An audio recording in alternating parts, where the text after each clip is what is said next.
the Wolf River, just downstream from New London today. We've really been slaying a lot of white bass out here, just casting cranks along some shores and in some little creek inlets and stuff.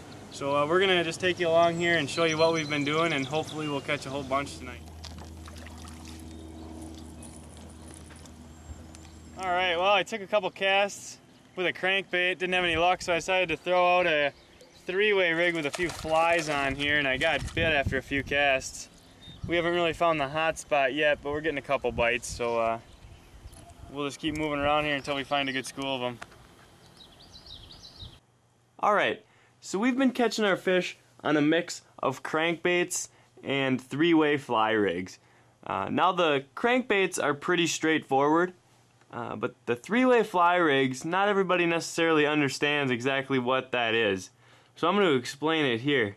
A three-way fly rig is simply a Wolf River rig, except for instead of hooks and minnows, you put flies on the line.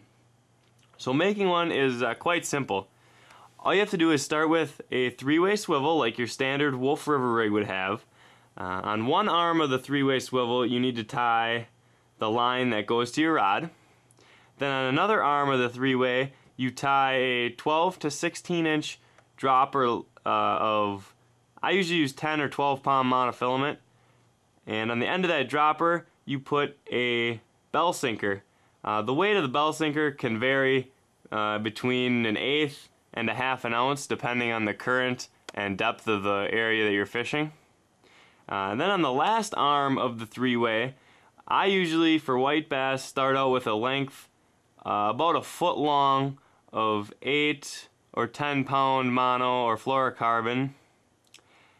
Then I tie on one streamer fly.